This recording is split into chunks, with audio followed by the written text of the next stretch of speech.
ଏକ ବିଦେଶୀ ପରିବା ଆଳୁ କିପରି ପନିପରିବାର ରାଜା ହେଲା, କିଏ ତାକୁ ଭାରତ ଆଣିଲା? ଆଳୁ ସମସ୍ୟା ନେଇ ଏବେ ଆମ ରାଜ୍ୟବାସୀ ବେଶ ଚିନ୍ତାରେ। କାରଣ ଦିନକୁ ଦିନ ଆଳୁର ରେଟ୍ ବଢ଼ିବାରେ ଲାଗିଛି। ଦିନେ 20 ଟଙ୍କାରୁ କମ୍ ଦାମରେ ମିଳୁଥିବା କେଜି ଆଳୁ ଏବେ 70 ଛୁଇଁଛି। ତେବେ ବଜାରରେ ଆଳୁର ସଂକଟ ଆଗକୁ ଖାଉଟିଙ୍କୁ ବଡ଼ ଅସୁବିଧାରେ ପକାଇବ ବୋଲି ମଧ୍ୟ କୁହାଯାଇଛି। କାରଣ ଆଳୁ ହେଉଛି ସେହି ଜିନିଷ ଯେଉଁଥିରୁ କେବଳ ଗୋଟିଏ ନୁହେଁ, ହଜାର ହଜାର ଖାଦ୍ୟ ସାମଗ୍ରୀ ତିଆରି କରାଯାଇପାରିବ। ଡାଲମା ହେଉ କି ସନ୍ତୁଳା, କି ଚିକେନ ହେଉ କି ମଟନ ଅବା ସିଙ୍ଗିଡ଼ା କି ଚପ୍, ସବୁଥିରେ ଆଳୁ ଲୋଡ଼ା। ଯଦି ଆଳୁ ନାହିଁ ତ ସିଏ ତିଅଣର ମଜା ବି ନାହିଁ। ପ୍ରତ୍ୟେକ ପନିପରିବା ସହିତ ଏହାର ବ୍ୟବହାର ହେତୁ ଏହାକୁ ପନିପରିବାର ରାଜା କୁହାଯାଏ।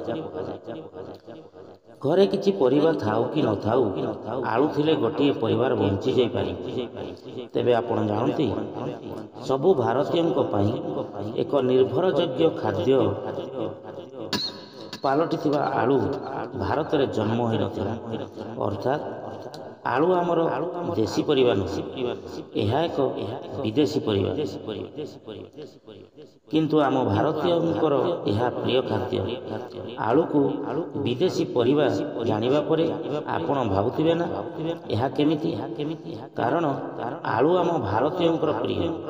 ଆଳୁ ବିନା ଆମର ତିଅଣ ଅଧା। ହେଲେ ଏହା ସତ ଯେ ଆଳୁ ଏକ ବିଦେଶୀ ପରିବା, ଯାହା ଆମ ଦେଶର ଲୋକଙ୍କ ମନ ଜିଣି ନେଇ ଆଳୁ ରାଜ କରୁଛି। ଆନ୍ତର୍ଜାତୀୟ ଗଣମାଧ୍ୟମ ସଂସ୍ଥା ବିବିସିର ଏକ ରିପୋର୍ଟ ଅନୁଯାୟୀ 16ଶହ ଶତାବ୍ଦୀ ପର୍ଯ୍ୟନ୍ତ ଆଳୁ କ'ଣ, ଏହା କେବଳ ସାଉଥ ଆମେରିକାର ପେରୁର ଲୋକଙ୍କୁ ଜଣାଥିଲା। କାରିବିଆନ୍ ଦ୍ୱୀପପୁଞ୍ଜରେ ଆଳୁ ଚାଷ ଆରମ୍ଭ ହୋଇଥିଲା। କେବଳ ଏତିକି ନୁହେଁ, ସେହି ସମୟ ମଧ୍ୟରେ ଆଳୁକୁ କମାଟା ଓ ବଟାଟା ନାଁରେ ଚିହ୍ନା ଯାଉଥିଲା। ଏହି 16ଶହ ଶତାବ୍ଦୀ ପରେ ସ୍ପେନରେ ପହଞ୍ଚିଥିଲା। ଏହା ସ୍ପେନ ଦେଇ ୟୁରୋପରେ ପ୍ରବେଶ କଲା। ଯେତେବେଳେ କଲମ୍ବସ୍ ସମଗ୍ର ବିଶ୍ୱରେ ଯାତ୍ରା ଆରମ୍ଭ କଲେ, ସେତେବେଳେ ସେ ସମୁଦ୍ର ମାଧ୍ୟମରେ ଆଳୁକୁ ପୃଥିବୀର ବିଭିନ୍ନ ମହାଦେଶକୁ ପରିବହନ କରିଥିଲେ। ୟୁରୋପରେ ପହଞ୍ଚିବା ପରେ ବାଟାଟାଙ୍କ ନାମ ପଟାଟରେ ପରିବର୍ତ୍ତିତ ହେଲା।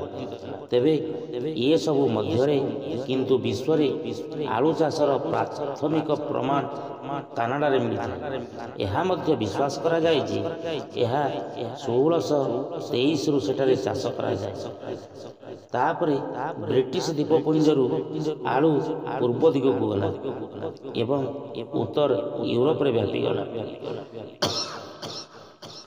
1650 ସୁଦ୍ଧା ଆଳୁ ବେଲଜିୟମ, ନେଦରଲ୍ୟାଣ୍ଡ ଏବଂ ଲକ୍ସେମବର୍ଗରେ ପହଞ୍ଚିଲା।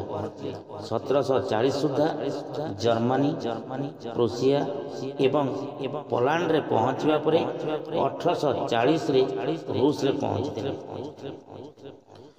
କଲମ୍ବସ୍ ସମଗ୍ର ବିଶ୍ୱରେ ଆଳୁକୁ ପରିଚିତ କରିଥିବା କୁହାଯାଉଥିଲେ ହେଁ ଭାରତକୁ ସେ ଆଳୁ ଆଣିନଥିଲେ।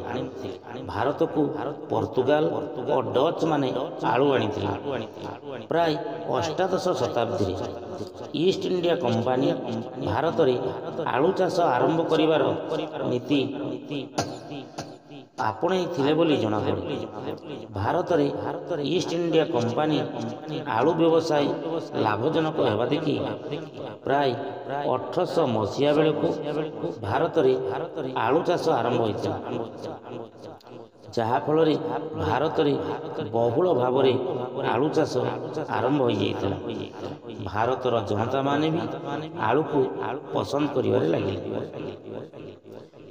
ଅନ୍ୟପଟେ କୁହାଯାଏ କି ଇଷ୍ଟ ଇଣ୍ଡିଆ କମ୍ପାନୀର ଆଳୁ ନୀତି ଅନୁଯାୟୀ ବହୁ ପରିମାଣରେ ଆଳୁ ଉଦ୍ଭିଦକୁ ଚାଷୀଙ୍କୁ ଶସ୍ତା ମୂଲ୍ୟରେ ବିକ୍ରି କରାଗଲା ଏବଂ ଧୀରେ ଧୀରେ ଆଳୁ ପ୍ରତ୍ୟେକ କ୍ଷେତ୍ରରେ ଚାଷ କରାଯାଉଥିବା ଫସଲରେ ପରିଣତ ହେଲା।